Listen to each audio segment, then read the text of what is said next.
Hello, and welcome to Mac Gamecast episode 12, a Mac gaming podcast where we talk all about games, Mac games, and adjacent things. Going to have to apologize here. This episode is about 3 weeks late. Was recorded actually a while ago, just now posting it. The next episode's also ready, so you're going to see a double post of this show, and then maybe an additional actual new episode.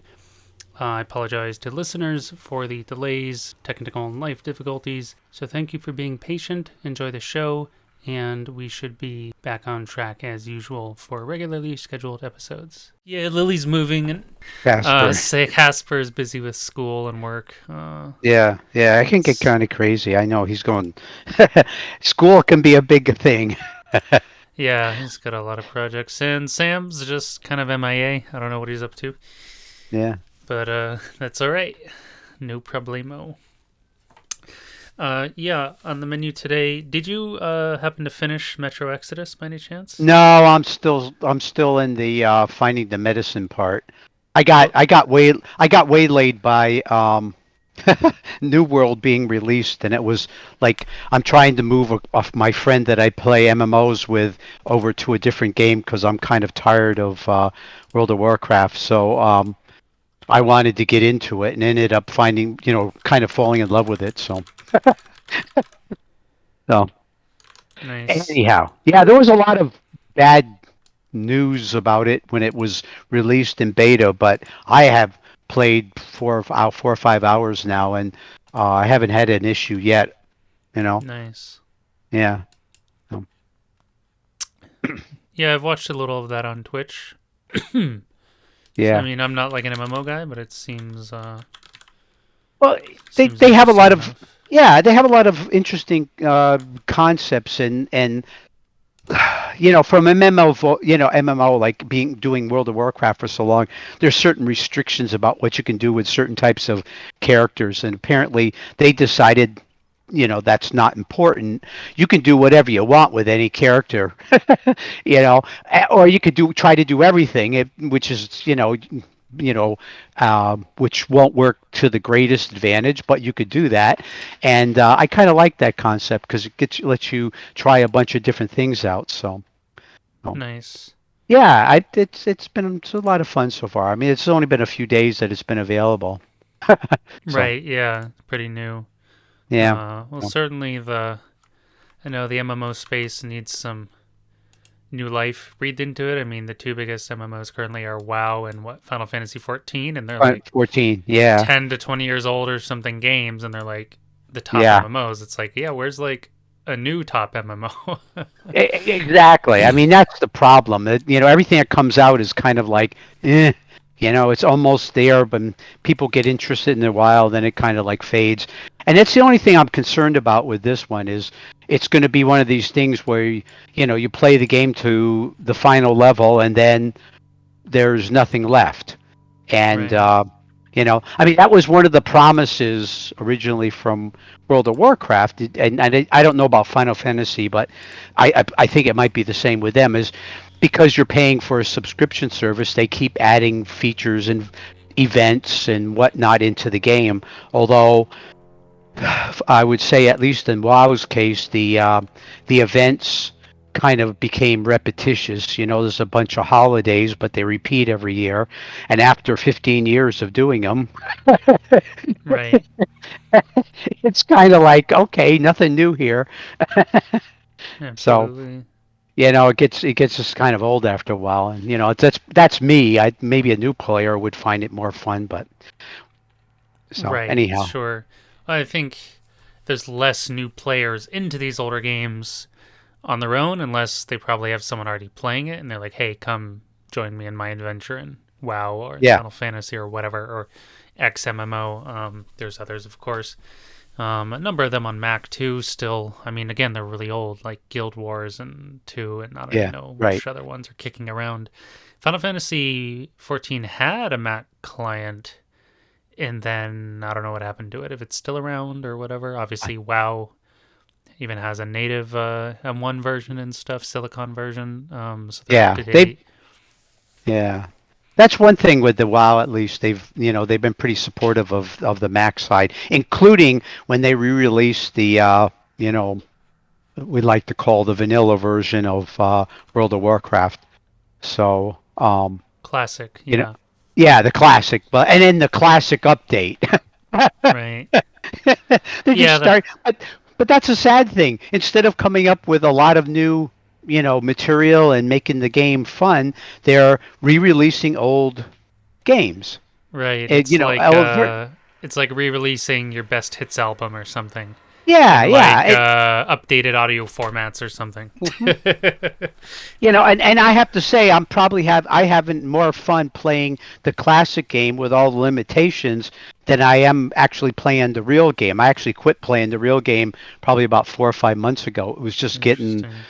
It was just not interesting. And, the classic was a little bit more of a challenge. So I'm playing that with a friend. But, now it's like, okay, I'm done. And I'm also paying a premium price for this luxury, and that's one thing that really annoys me. So, Yeah, the free to play model versus the subscription model is really interesting to me in general.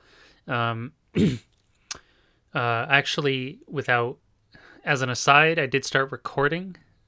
oh, okay. Like as soon as we started talking, but I may like go back and edit this in as a segment or something because it's actually turned Okay. out to be rather interesting. Yeah, free to play versus subscription, I think, is a big deal because uh, perhaps some MMOs are, worth the price. Like a lot of people probably would argue WoW's worth the price. There's certainly some people who would argue it isn't. Um, I believe Final Fantasy 14 is also subscription. So Yeah, it it's is. Yeah. so it's the interesting thing to point out is like the most popular MMOs are subscription driven. What does that tell you? Well, probably because they're more polished, because maybe they have more content, maybe because they have better systems.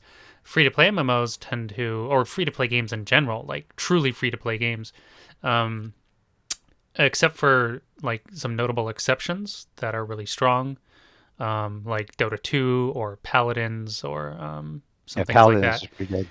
They feel like regular games that happen to be free, versus games that you can see are obviously designed around being free to play, and they make it really awkward and inconvenient to play. And you're basically, if you like the game and want to play it, you'll probably spend money on it because it's too annoying not to. Right, Um, right. and I see even Path of Exile as this. Okay. I think it's cool that there's this big free to play RPG that's sprawling and big and has all kinds of options. And you can just play it. But the systems are so obviously horribly free to play to me. I can't enjoy the game. Like as a free to play game, I think it's really good. Like Hmm. 8 out of 10 or something. But if it was a Okay. paid game, I'd rate it like a 5 out of 10 or a 4 out of 10. I think it'd be horrible. But of course, my argument kind of falls on itself because if it were a paid game, they would have designed it differently. Yeah. Since it's a free to play game, it's designed a certain way. Like you have very little inventory space. Very quickly, they're like, "Hey, you can buy more inventory space," and it's like, well, if you Right. play the game a bunch, you're gonna buy inventory space. Um, Right. and the whole skill and leveling system's really kind of weird and obtuse and grindy. Um, Grindy. Yeah. Now, I have some bias because I'm more of a Diablo fan in games of that ilk. Okay. Um, Basically, I just have a huge problem with free to play games that feel like free to play games rather than games that are well made. Again, let's say Dota 2, for example, is a popular MOBA made by Valve. Well, not really made by Valve. It's more published by Valve. It's made by like some modders and stuff. But that's besides the Hmm. point. And for example, every hero is available for free in the game ever permanently. The only monetary system in the game revolves around cosmetics in the market, and even more Okay. so, those can be made by users. You and I could go and make stuff if we had the talent, the capability, graphic design, whatever. We could go and design stuff, items for that game, and sell them, and we could get a Okay. cut. And if you're good enough, you actually get featured in their like official chests and event unlocks, and you get a like bigger revenue because you get featured and stuff. Right. So that's pretty Okay. So, cool. well, that's a good thing. I mean, that gives an economy to the game for Yes, people, correct. who are really into it. I mean, and that was one of the things. I mean, years and years ago, when Neverwinter Nights first came out, one of the things that was really cool about it was they released the engine to be able to make your own maps and games, and Right. people did, and you could actually some of them you could actually buy through the wherever it was you got the Neverwinter Nights stuff, either shareware through the internet or through their service, and there's some excellent things made by people. I'm sure they made a fair amount of money Right. selling the amount of the map or the actual. Actually, some of them were more than just a map, but an actual game with a series of events that you were supposed to go through and everything, well thought out, and yeah, that gave the game a lot more life too. Which Yeah. you know, getting people involved in it. Yeah, I think modding's that's like a different topic, but I think that's really cool. And in some cases, like super serious modders that have created like basically content on par with the actual game. Yeah. In a number of cases, the studio's gone and hired them. Like, holy moly, these guys, typically guys, like they're incredible, and hire them on. I think CD Projekt Red did that recently for Cyberpunk, if I'm not, or Okay. Witcher or something. They've gotten a lot of, we've talked about the game a bit on the cast before, here and there, and they've caught some flack, but that was something cool. I think they added some modders who have been, because there's no official modding support in the game yet, but maybe it'll be Right. added one day. But kind of back to the free to play thing. This gamer friend of mine in Canada, he once called me the free to play guy. And I was like, "What are you talking about?" I was almost insulted. And he's like, "What are you talking about? You're playing like, Hearthstone and Path of Exile and what was I playing at the time? Marvel Heroes, which was an RPG. It got discontinued, but that was free to play. I was playing like 4 to 5 different free to play games all at the same time, and I'm like, Mhm. "Oh, I guess you're right. I've been the free to play guy lately." Um, but in most cases, those games felt like actual games that were free to play rather than like forced microtransaction stuff. I mean, there's, I think Marvel Heroes did a good job when it was around, but it got discontinued. So, how well did they really do? Like, how sustainable is a free to play version of the Right. game, right? Like, a lot of these MMOs that, like, this is where the discussion started with MMOs, a number of them have tried to be free to play, and then usually at some point in their life, say 1 year in, 2 years in, or maybe less, they're forced to go free to play because no one's paying for their game because it's not interesting Yeah. enough. I think Star Wars: The Old Republic that did that. What was it, like WildStar or something? Though that died out. Like a bunch of these game MMOs have already have launched with subscribe up front, turned free to play when it didn't work out, and then the game died off anyway, and it's just the plug Yeah. was pulled. Yeah. So that's not I'm not happy about that, even though I'm not an MMO guy. All devs, studios, obviously, everyone's trying to make a good game. Everyone, typically probably puts their heart into their work and wants to make something like they love and show it off and hope other people will. And in a bunch of cases, it doesn't. I guess the problem with MMOs is you're competing in a really crowded market, and there's people at the top of the food chain who haven't basically died off. Yeah. They've Right. been Right. there like forever almost. And it seems like very difficult to supplant them. Whereas in other genres, it seems much easier to kind of take the crown or at least compete for the crown. Like shooters or strategy games or RPGs, or obviously, like in certain cases, you're not really competing. Like a lot of single player games don't really compete, or indies and this and that. They're more like particular experiences. But even so, there is some competition in certain areas, but you're not, you're probably not fighting like millions of subscribers to an already Right. existing game or whatever. Um, so it's probably easier to do that. Like it must be really. I imagine it'd be very stressful working on a new MMO because of the reasons we just mentioned. Like, can we compete? Right. Will people? Obviously, everyone's gonna flock to your game up front if it's halfway decent Right. and accessible. But like, will they stay? Right. Will they stay? Right. Will they stick around? Will your game thrive? Like, gulp, I hope, I guess, because you're Well, committing to a live service game, really. Like, that's what an MMO is. It's yeah. ongoing with expansions and content and events and Right. Right. Yeah. And that was one thing that really surprised me about the the New World thing. You know, well, I know it was Amazon, so they have lots of money to dump on things, Right. and but they have all these servers that they've popped up for people to play on, and it's they haven't said anything about paying for the service. Um, I don't know if they plan on it being a one hit, play your way to 60 and maybe do a little bit of high end war stuff at the end and then go away, or if they intend to add more content in the future. The only thing I heard about it that they were going to add as far as in-game purchases were like cosmetic related things.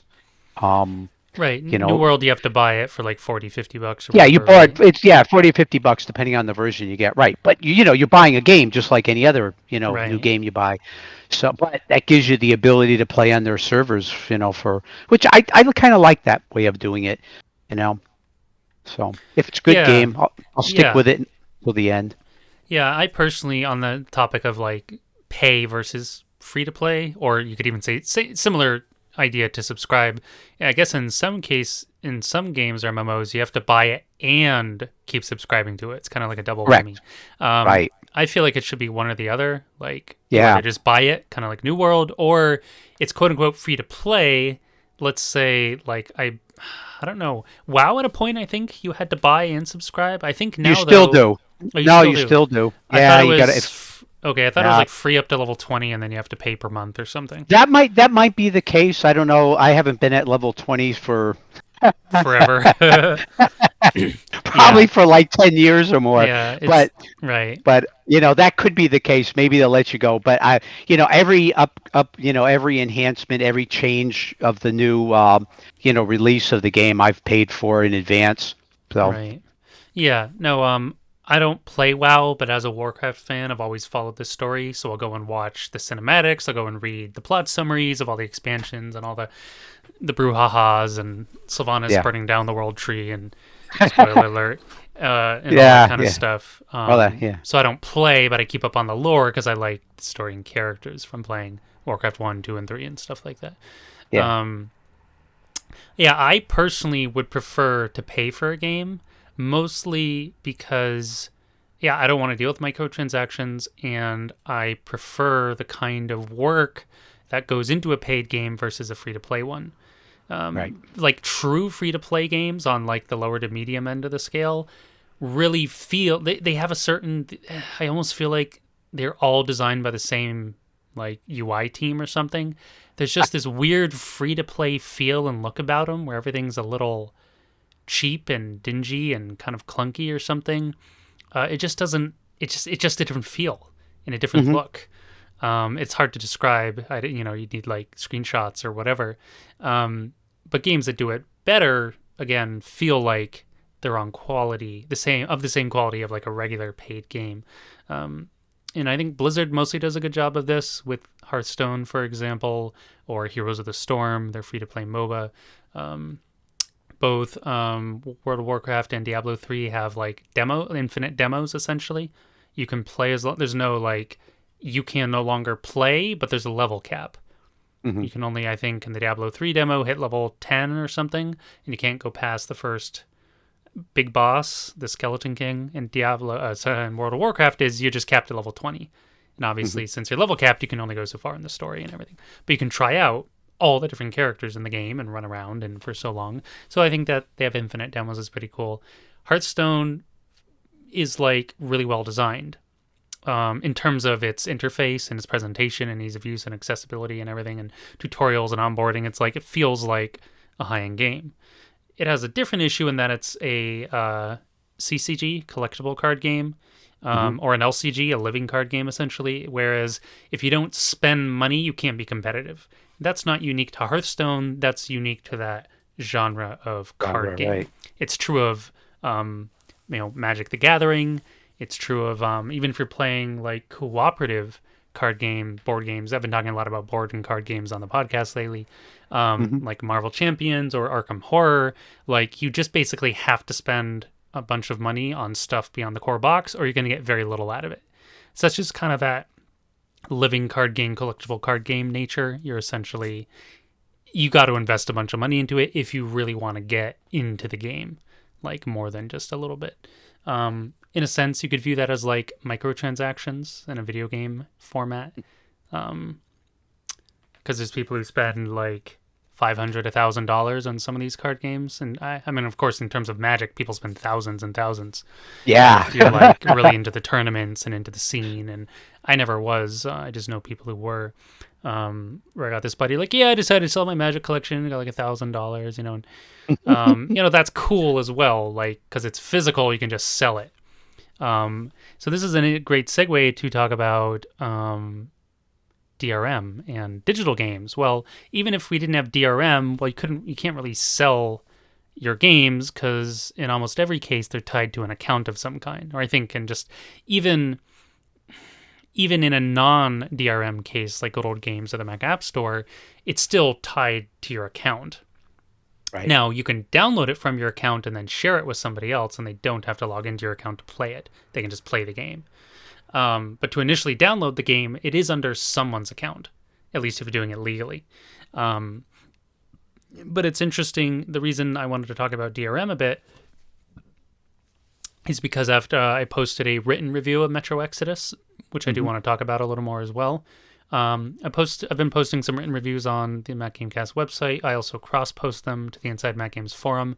There's like an old certain subset of Mac gamers over there that have kind of been there forever. You know, it's their hangout.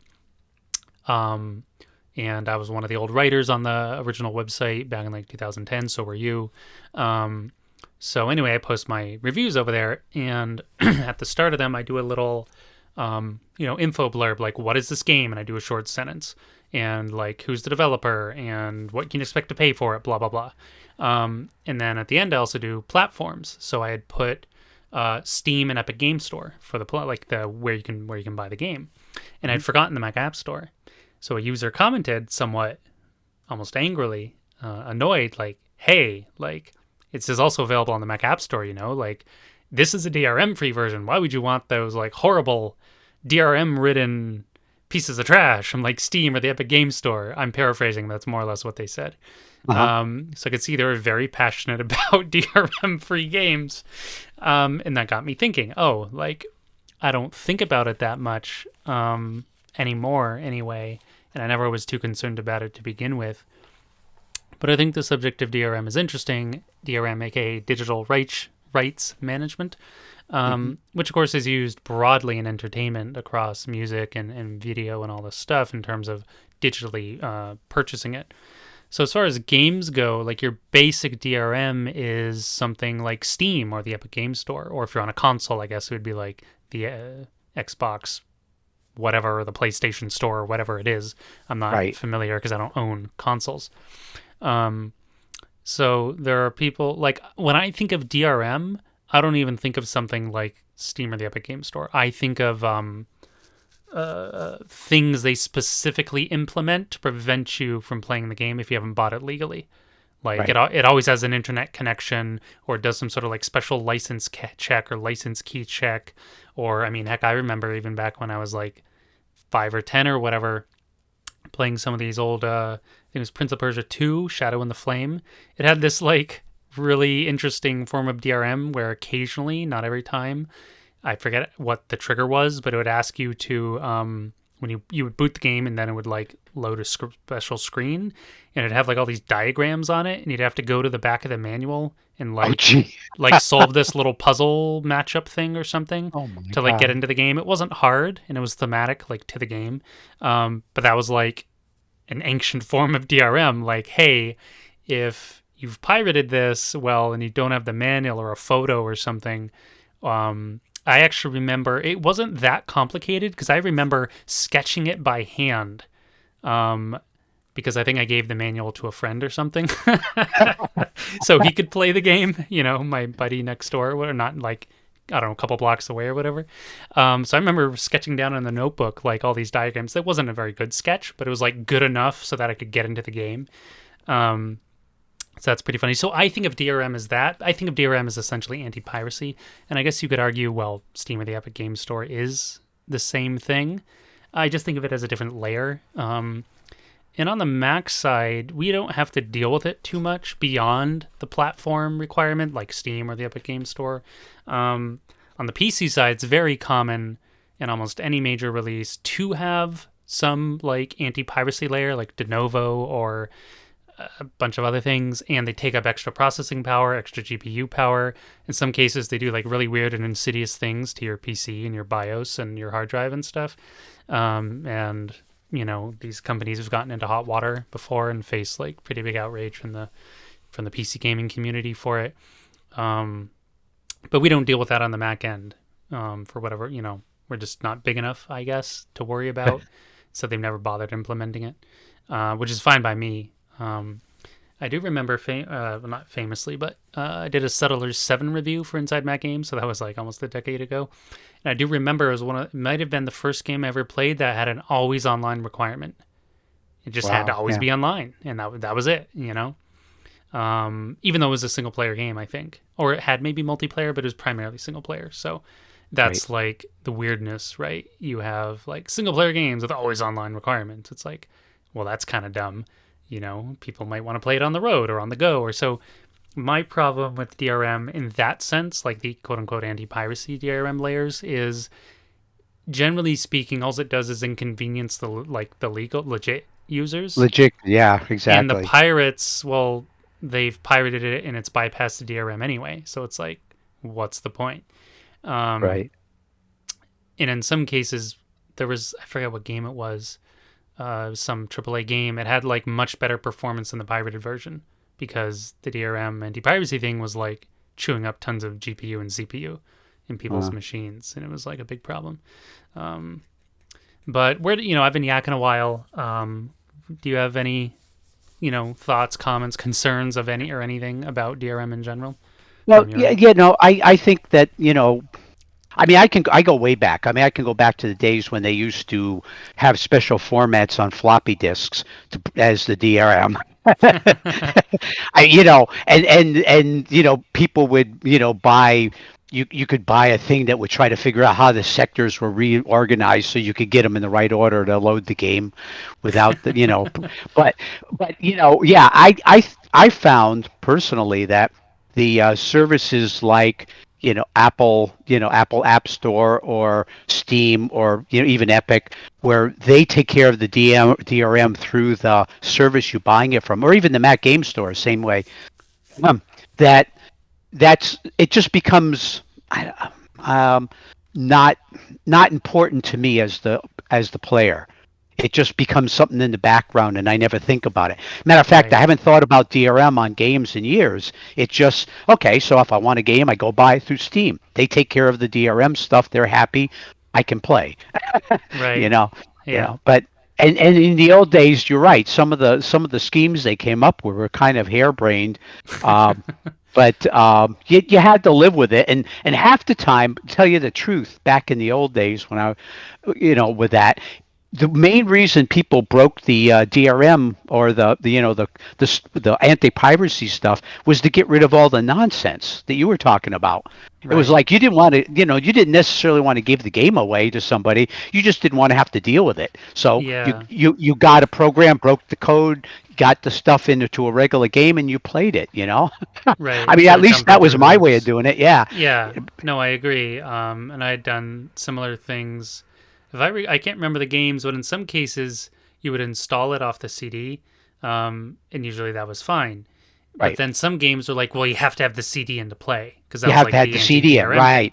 Then I'm like, well, that's annoying. So then I figured out how to work with disk images and DMGs and just mount it, and then I didn't have to have the disc in, but it thought the disc was in, so ta-da, I could play, and it was just like, I don't want to be futzing with discs all the time. Or I don't know, maybe, back then, of course, it was just a shared computer with my siblings. And, I don't know, they often had some other CD in there. Maybe someone was watching some movie or music or, whatever. It's like, then you're shuffling CDs, old things. Yeah, it's just like, I don't want to jump through hoops. I just want to play my game. At the end of the day, we just want to play our games, Yeah, well, that was a big thing with people who were playing on MacBooks back in the day, too.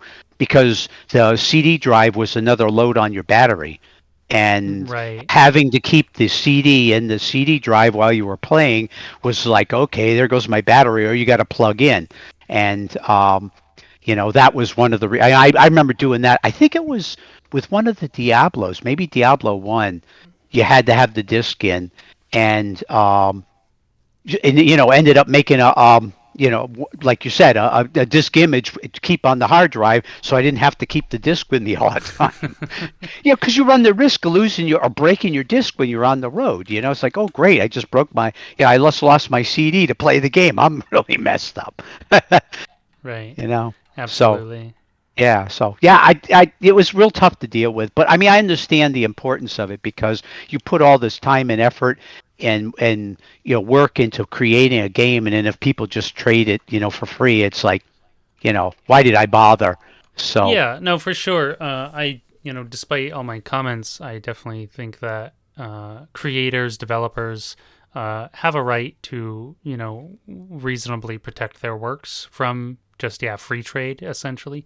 Um, I just think publishers, because the DRM comes from the publishers, actually, not the developers in most cases. Um, on the PC side, at least, because I used to do a lot of boot camping, not so much these days, and it could just be really heavy-handed. Just get really obnoxious sometimes. mhm. Um, so that's where it mostly comes from. Like, yeah, stop bugging me. Just let me play my games. But I get it. DRM isn't evil or anything. It's reasonable. It's just It's just sometimes poorly implemented, where Right. it's actually like negatively impacting the gamer, and that's annoying. And the Mac side, not so much. I mean, there just seems to be some people who are really extreme about their computing experience, and they don't want anything extraneous. And the idea of having to say download Steam to play a game is like outrageous to them. Like, that's not acceptable. Like, this will never be on my hard drive. Full stop. Um, I don't really understand that logic, because surely they download other apps to do things. Maybe they aren't like umbrella apps that house a bunch of other apps within them, but they, probably download Photoshop or Firefox or whatever. To me, I just think of it as that way. That Mhm. being said, the Mac version of Steam isn't very well done in terms of like performance. It's weird and laggy and buggy and stuff like that. I always use the beta version, which is way better, but it asks me to update like almost every day, which is annoying. Oh, Um, Eric several times a week at least. But it performs better and it's less glitchy, and the Steam overlay works better, like kind of anywhere, stuff like that. hmm, So I can understand the interesting. annoyance. Or I feel like this argument was more valid back when computers weren't as strong, and especially if you had a lower end machine and like you could kind of only have a handful of apps open, or maybe nothing open and only your game. And running Steam on top of that could be like, yo, this is like sucking up resources I need to do other stuff.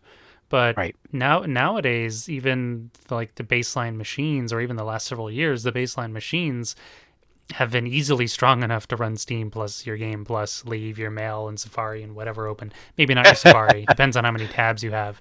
Um, you know, Mhm. so I feel like that argument was valid at a point, but now in like say 20 post 2020, it's like even your entry level machines aren't going to struggle to run, say, the Epic Game Store or Steam.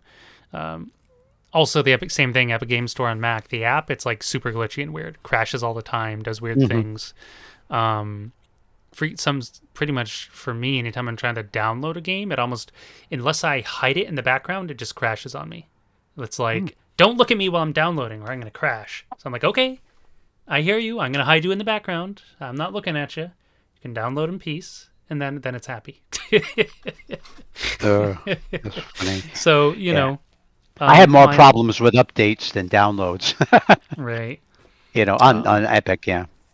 for sure.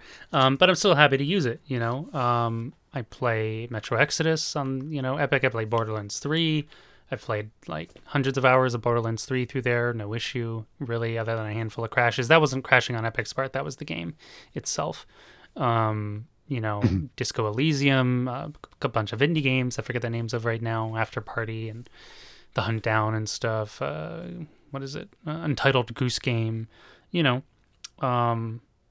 So it's like, is DRM necessary? I mean, from a gamer point of view, no. We just want to play our games. We don't care. We've bought the game. We've done our part. We've paid the money to the devs or whoever, and that from like we've done our job. Our transaction is complete, and then it's like, okay, DRM schmrm, but yeah, from publishers, developers, people whose livelihood is on the line. Totally understandable. They want to implement measures to ensure that people basically don't just steal their game and they buy it. I can see some arguments for quote unquote piracy in the ways you said, like avoiding the hoops. I think that makes perfect sense, especially if you've already bought the game. Well, then it's like, what's it to them? You could buy the game and then go either get a pirated copy that runs better or something. I feel like there's a few it's a few points in piracy's favor, though that word itself is like pretty taboo. Points in its favor, I mean, and this is maybe more niche, but like archiving, preservation of games, because some games get pulled offline. Some games are no longer like the license expires and you can't get them anymore. This has happened on Mac. It happens on PC. I'm thinking of things like, a bunch of Aspire and Feral games have been disappeared over time because like licenses expire. For the Mac version, Mafia 2 is like a notable one. What is it? Telltale had a Back to the Future game. That one's just, you can't get it anymore digitally. That only has some physical versions. And there's, of course, hundreds of old games that are now just kind of obscure and disappeared into the annals of time. Or maybe they were CD only and now they're digitized. So it's like, there's this interesting archival point of view, but that's like kind of too goody two shoes. Like, are all pirates doing that? Absolutely. They're just doing it out of the goodness of their hearts for like gaming history archives. No, of course, a bunch of them are just getting free games, and that's not cool. I don't support that at all. I believe all creators, artists, anything, developers, anything of that type should be fairly and well paid for their work. Underpaid, no. Overpaid, well, that's up to you if you want to like donate more money to somebody. But they should be fairly paid for their work. If you want to enjoy something, fairly pay for it. That's like, I'll never budge on that. And our hobby is a luxury hobby. So then you could get into an awkward conversation. It's like, well, what about the people who can't afford the luxury hobby? Well, to that I say there's a lot of really good free-to-play games. Like, a lot. A lot of them are on PC, granted, but there's still plenty of them on the Mac kicking around, and I can't stop advocating for GeForce Now enough because I think it's a really cool service. You get free hours sessions. You can just go and hop on Apex Legends or whatever. You can't play Warzone, but you can play a bunch of like high-end free-to-play PC games just right on GeForce Now in like free hours sessions. Boom. There you go. Okay, then you need good enough internet, but it's like, how much do you want to drill down on that discussion? Like, if you're in, I don't know. At some point, I assume a certain amount of like, your like daily necessities are met. Therefore, you have time and money or whatever to game. And if you don't, well, I don't know. I'm kind of getting off on a tangent here. I didn't really mean to get on. But what was the other part of the piracy I wanted to mention? It was the preservation and, demoing. Demos used to just be everywhere. I mean, I remember getting a Mac Addict disc every month back in the day. They then turned into Mac Life, and now I think they're just kind of gone. And it was just filled with demos, and I got so many, I bought so many games that way. Rainbow Six Siege and Unreal Tournament and Deus Ex and Warcraft and all kinds of stuff off the discs. Demos or shareware was huge. And that's almost entirely gone by the wayside. Like, a demo now is super rare. It's like, holy moly, this thing has a demo? Amazing. A lot of indies do demos, I guess, but like AAA demos are really rare, or even like AA demos, super rare. But that's like a really gray area. It's like, well, I'm just going to pirate this to demo it. Then I'm going to go buy it if I like it. But are you really? Will you do that? Or are you just going to conveniently keep playing your free version of the game and forget about it? So that's like really sticky territory. Nonetheless, I happen to know a number of people who do this like as a methodology. They pirate it, and if they don't like it, they don't buy it and they trash it. If they like it, then they go and buy the game. In every case, you can just take your save file and throw it into the real game you bought. So it's not like you're losing your stuff. Right. Well, maybe not in almost every case, because I guess there's certain games you can't really pirate. Like, you can't really pirate MMOs. I guess you can. They do these weird host their own server things, but like the only people there are like other pirates, and you don't get updates. And it's like, I don't know, what are you gonna do in like a non-updated weird little MMO world? Probably not that much. Or like, I don't know, if Fortnite was a paid game, but it's free to play. I mean, if you pirated it, you could probably mess around in their sandbox mode, but that's it or something. Like, there's certain games that are just unpiratable more or less by their nature because they require X, Y, and Z. But no, piracy in general I think is bad. I think it has some interesting sides to it that are applicable or even positive. But overall, yeah, people are, kids or maybe even adults just being lazy or, because it's so intangible, right? It's not like you're going to a store and grabbing a box off the shelf and stuffing it in your bag or coat or something and then like running out, like outright theft, petty theft or whatever it'd be called by legal terms. You're just doing it digitally. It's so intangible. Just click, click, click. So I mean, I've seen a lot of, because the piracy conversation used to fascinate me from multiple perspectives. And if you ask someone like Gabe Newell, who runs Valve, he says piracy is just a service issue. He doesn't view it as like a payment. In his view, you just need to make it worthwhile enough to buy. And that's why Steam has all these ecosystems within it and all these features and all this quote unquote value you can get out of Steam if you want to engage with all those subsystems like, the community events, the card trading, the chat rooms, the groups, the blah, there's all this stuff. It has curated game collections and suggestions and blah, blah, blah you can engage in. There's some developers who believe piracies actually helped them sell their game for the reason I just mentioned, because it lets them demo it. Some indie gamers have said it's actually helped them sell their game. I can't remember. I have some Swedish devs. I forget their name. What did they make? I think they made Machinarium and they made all these like weird adventure games, like really bizarre. And of course, other devs claim, well, everyone just pirated my game and never bought it, and now I've gone under. So it's like there's clearly no across the board application to this. In some cases, it's helped people. In other cases, it's ruined people. It's a weird argument of like, in your mind, say someone pirates a game, is that a lost sale, or is that a sale that was never going to happen anyway? What do you think about it? Yeah, I think it's probably one that would never happen anyway. If somebody was going to do that, they probably weren't that interested enough into it. And maybe in some cases, like you said, where there's people that just don't have the resources for the luxury of playing games, maybe they would have bought it if they had the resources. But I think for the most part, there's just some people who like to collect things, and that might be their only motivation.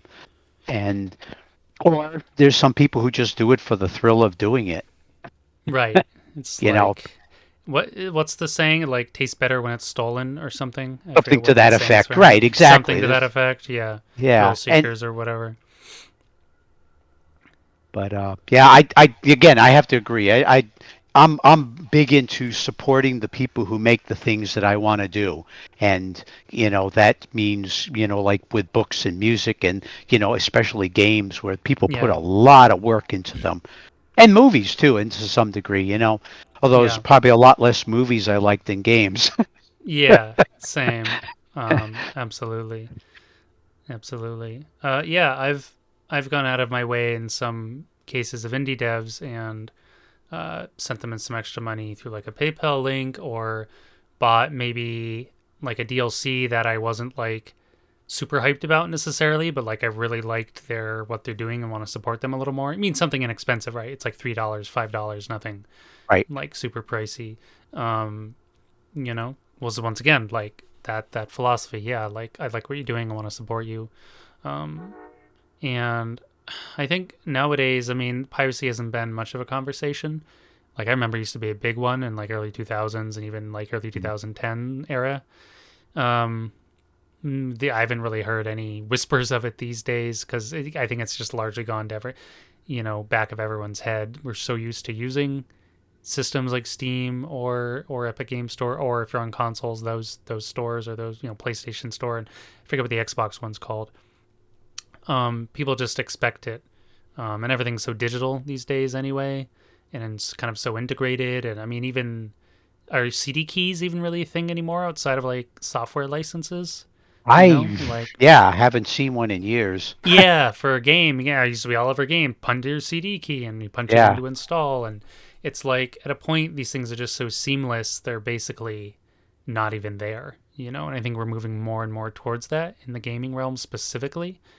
Um, especially within like the next 5 or 10 years. I mean, I don't know what it'll be, but I can just only imagine it'll be even more convenient, more integrated, more, accessible, basically.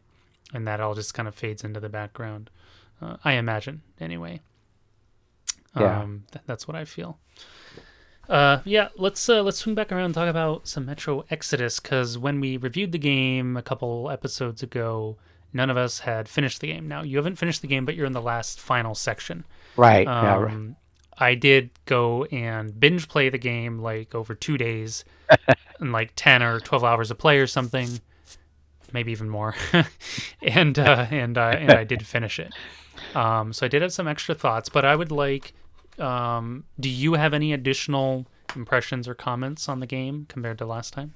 The only thing, and I think you've kind of mentioned it, maybe not here, but in other places, um, that the last section seems to be very linear. Um, the part of the game the thing part of the game well the thing about the game that really intrigued me was the open world feel of it, the ability to just explore, run around, look at different things.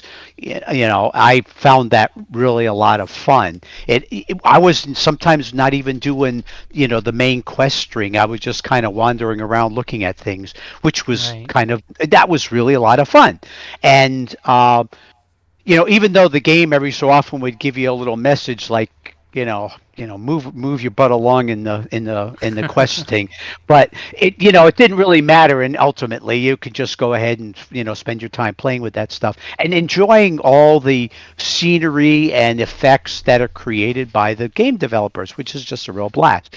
The last part is kind of like you feel like you're on a treadmill. Okay, run here, run there, avoid this, pick up that, and and I have to tell you, I almost gave up. I thought, you know Hmm. what, I must be missing something. Hmm. Did I run past the thing with the object you're looking for? And Right. I actually went on the internet and looked at something, and then it's like, oh my god, I got to do. It's just kind of like you run and then you run and then you run and you do this, and eventually things happen and you get it. But I thought I had missed it. It really did. Yeah, yeah. And I've That's happened to me a few times throughout the game as well, in the like middle to later sections. Yeah. but yeah. So but anyhow, that's my feeling is I'm where I'm at the end of the game. So now I kind of have a feel for where it's going, and I'll just probably just run through it and maybe consider one of the DLCs. Or I was actually thinking of maybe doing it again at a higher, more difficult setting. Okay. Well, there is a new game plus mode when you Right. finish, and it does a number of interesting things. Um, well, one, I'm curious. Okay, since you haven't finished the game, I'm very curious what ending you get.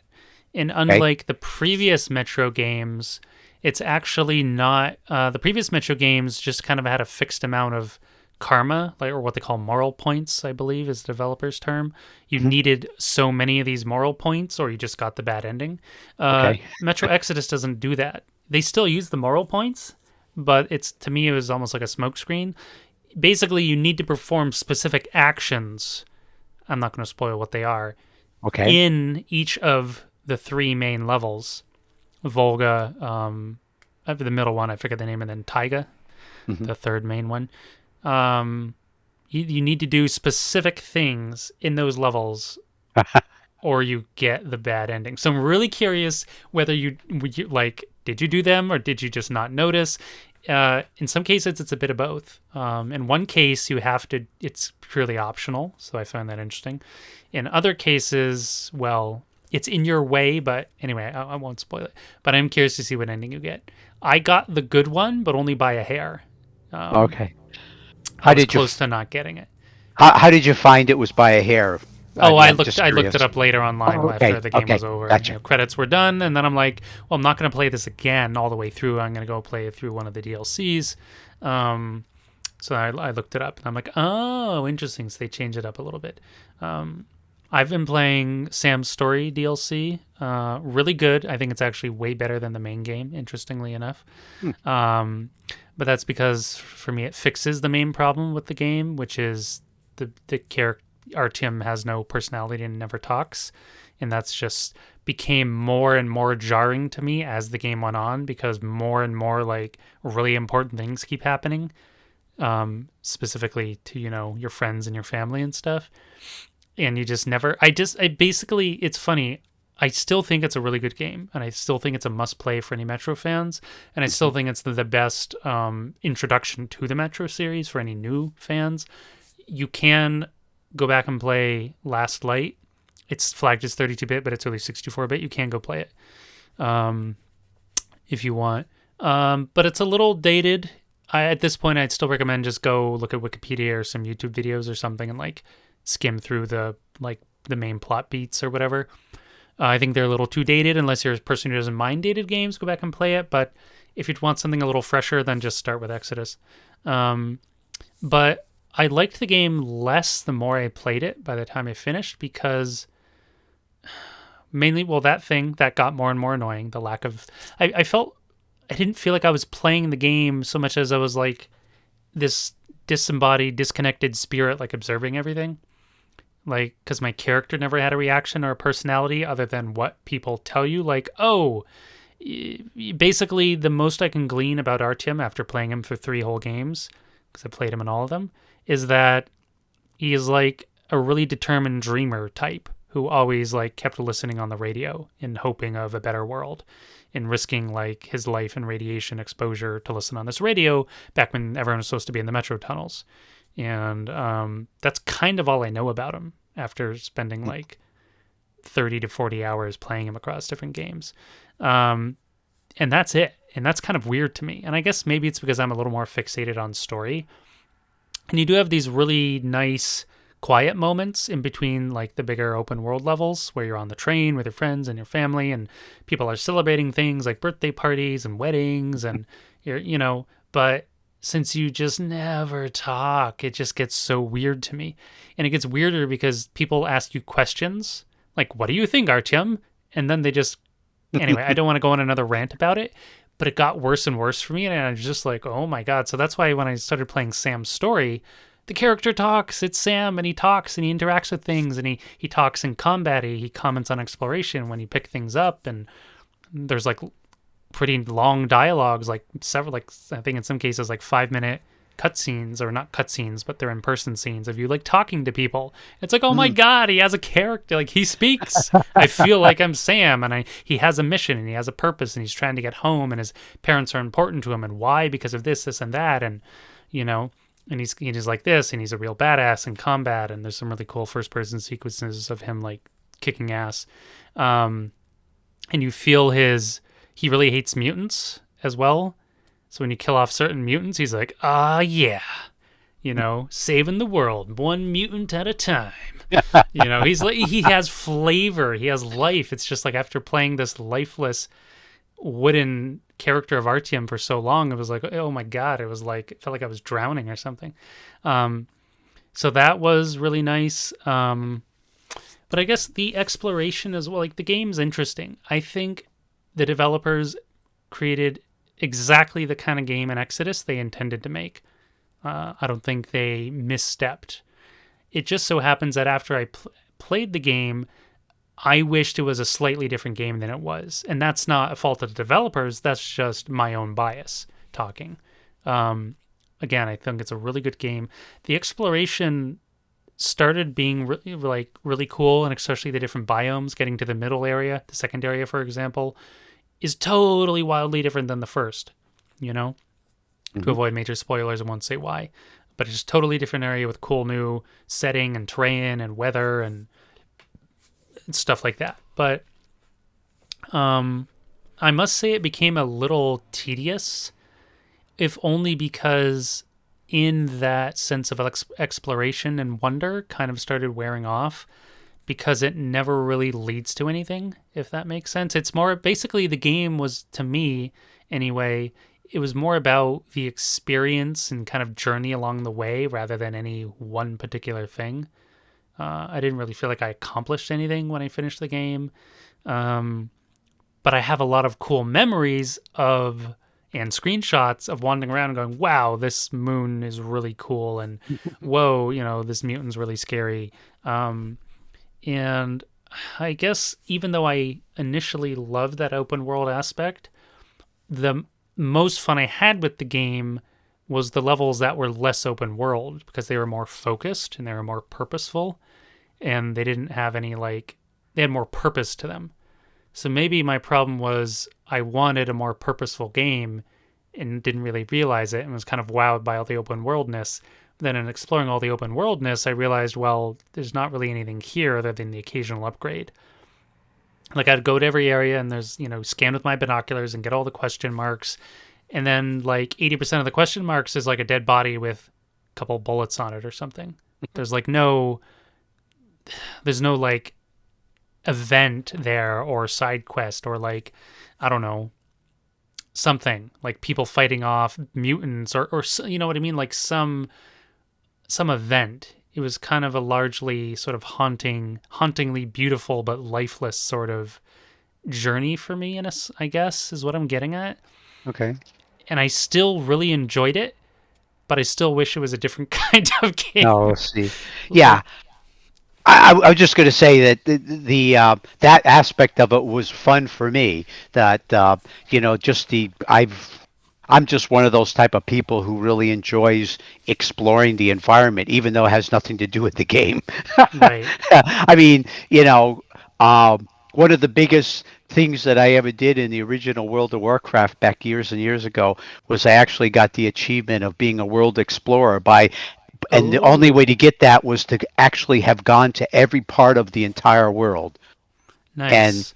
and to me that was I would spend hours roaming around, not interacting, fighting, achieving the goals of the game or whatever, but just like looking at the scenery. Right. But that's just me. And that's it's like you say, it's a personal thing. It has nothing to do with Yeah. whether the game was good or bad. It was just that's one of the things I really enjoy. Yeah. Yeah, no, I explored pretty much every nook and cranny of every map too because I'm not a complete game completionist, but I am like a map completionist. If that it's like a Hmm. subcategory or something. Like I want to if there's a map and there's like spots I can go to, I want to go there. And I want to look at everything. So, and especially if your, binoculars pick up like a scribble question mark on your map, it's like, oh, I want to go there. Hmm. But then as the game went on, I stopped going there because it was like there's just going to be another body with 5 bullets I don't need because I'm already maxed out on all my resources. Um, I guess I just wish there was not even a lot more, just like a little more dynamic or flavorful stuff injected into the world. Or even just art. And this is why I like Sam's story so much, is because there's a lot more of this going on. There's Right. more, like the places of interest on the map are like actual places of interest. There's more kind of, even if like there's dead bodies or something, the way they're laid out or arranged, or there's notes, or Sam will comment, like there's a little bit of a story there, like something happened. Hmm. And there's only moments of that in the main game. But of course, they made Sam's story after making the main game, so clearly, they refined some things. You only get one map in Sam's story. There's no multiple maps, but it's a big one, but it's a very dense one. There's a lot to do. There's a lot of cool interlocking areas of waterways and boats and bridges and land and buildings, and most buildings you can go in and more events happen. You can get ambushed. There's cool new mutants. Uh, there's a couple new guns. They've also kind of shaved off some of the fluff. You don't have access to all the guns, but a couple new ones and some of the best old ones. So it's kind of like, to me, a shorter, more focused, best of version of Metro Exodus, Sam's story, but also having a talking main character. Mm. But there's still plenty of exploration to do and cool things to see. That being said, I don't want to shortcut Metro Exodus. The last 2 levels, even though they were more linear, Taiga and the last level, which I don't want to spoil, where you're at now in Metro Exodus, I really enjoyed it. One, because you get a cool new weapon in fact, in both levels you get a cool new weapon, and I'm like, why couldn't I have this sooner? This is so fun. But there's some like horrifyingly awesome new mutants I don't want to spoil as well, but it's I wish they introduced more cool stuff like that in the middle section. I guess I'm only really complaining about the middle section of the game. Okay. I feel like the first part, Volga, was really fresh. The first main open world part. Because that's your first open world map and you're exploring and all this stuff with the train. And then the middle level, and I ended up exploring all of it. And it's kind of the biggest map as well. Mostly, not necessarily in size, but in accessibility. In map 2 and map 3, in terms of, because there's only 3 open world areas in the game, and there's plenty of other little levels in between, but they're like linear ones. The maps are big, but they're more restricted. You're cut off by mountains, or you're cut off by like large bodies of water or whatever. But in the middle map, you can pretty much go everywhere, almost without exception, in the middle of the game. So it took me a lot of time to run around exploring everything. Mm-hmm. That being said, there are a ton of weapon and suit upgrades to find if you care about that. Some of them are really useful, some of them aren't. Anyway, I guess, yeah, it's a really good game. I just wanted something slightly different out of it, but I still think it's super cool. And I think the last 2 levels are very interesting. I wasn't expecting the last level to be as railroady as you're explaining. You felt like you were on a treadmill. I was expecting something a little different out of it. Mm-hmm. But, you know, they're trying to wrap up the story, and they're trying to do a very specific thing as a goal and blah, blah, blah. So I can see why they didn't let it just be, and it's also urgent. It's like time sensitive. So I can see why they didn't let you just roam around like an open world map, because then it would be like, well, where's the tension, you know? Yeah. Yeah, I guess there's that aspect of it too, but yeah. But I must say, it's so like railroady, treadmill-y restrictive. It's almost surprising, like more than you would think for what we're describing. It's like, especially coming from an open world area right into this like essentially like narrow choke point. It's like, oh, wow, this is different. Really glares, yeah. Yeah, it's a little too jarring, I feel like. And I don't know what they could have done to avoid that, but it's a little much. That being said, there are some rad and really scary mutants in the last section of the game. Yeah. Watch out for them. Some unusual events. At least I've run into 1 or 2 of those. Yeah, fun stuff. So, great game. Yeah, definitely. There's 2 kernels I don't have. Full disclosure, Sam's story was code from the developer, so I didn't buy it. I did buy Metro Exodus, though. I didn't have a code for 2 kernels, and I wasn't interested enough to buy it, so I didn't. But I highly recommend Sam's story. I think it's like kind of a best of Metro Exodus in a shorter package. It does take place after the events of the main game, though, so it does contain spoilers. Only, honestly, for the final. Really only like one, doesn't even spoil the whole ending. It only spoils one part of the ending. So I don't if you don't want to spend like, I don't know, 20 odd hours on Metro Exodus, I guess it could be done sooner, in like 15 if you did less exploring or whatever. If you wanted like a 6 to 8 hour game only, like just go play Sam's story. It's really good. It's really good, and it's very flavorful because the character talks. But But I'm just saying, like, if you're, but of course you can't play Sam's Story without owning Metro Exodus. So if you buy Metro Exodus, why would you not play it? I don't know. Right. Maybe someone gives it to you for free, or you buy it on a super sale. I don't know. It was on super sale when we reviewed it. You could get all the DLC in the game for like $13, $14. If you can do that and you don't want to play a long game, or you don't want to play maybe that more open world roamy kind of game, just play Sam's Story. It's like a mini Metro Exodus, but kind of like best of. Yeah, that's my recommendation. I can't imagine myself saying that about any other game, but I mean, calling Sam's Story DLC is almost, I guess it's all a matter of perception or conception. Like, what do you think of DLC as? I tend to think of DLC as like an add-on or an integration to the game itself, whereas Sam's Story is like an expansion. It's standalone. You need the game, but it tells its own story with its own character, with its own totally new section of the world, with zero relation to any of the rest of like the base game.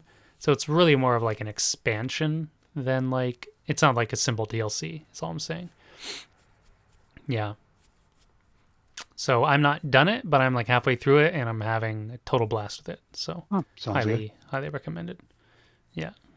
A lot of fun stuff. On it. Yeah. Yeah. But yeah, that wraps up Metro Exodus. I won't harp on about the game anymore, other than it's great. In general, I have some complaints.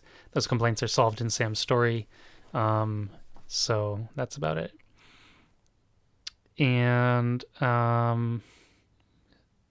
yeah, that's it for now. I was thinking there's any other game on my radar. Not really. Not at the moment anyway. Like, most of the games on my radar are next year, early next year games, like Tiny Tina's Wonderlands and stuff. Maybe Dying Light 2. Wonderlands has a chance at a Mac version. I guess Dying Light 2 has a chance at a Mac version as well. In both cases, the developers in-house ported Mac versions later down the road, so of Dying Light 1 and Borderlands 3. So they could be Mac games. But until we know, it's not really worth deep diving them or anything. So, all right, Ted, thanks for coming on and lending your wisdom and expertise to the show in all its forms. And thanks for listening, and we'll see you next time. Yeah, all right. Well, take care. Good to be here. Awesome. All right. A big thank you to Kevin MacLeod for the intro and outro music. Be sure to check out his library on the web. You can find more episodes of our show on our website, macgamecast.com, or in all major podcast directories. If you enjoy the show, please consider commenting, following, or sharing. Thanks again for listening, and see you next time.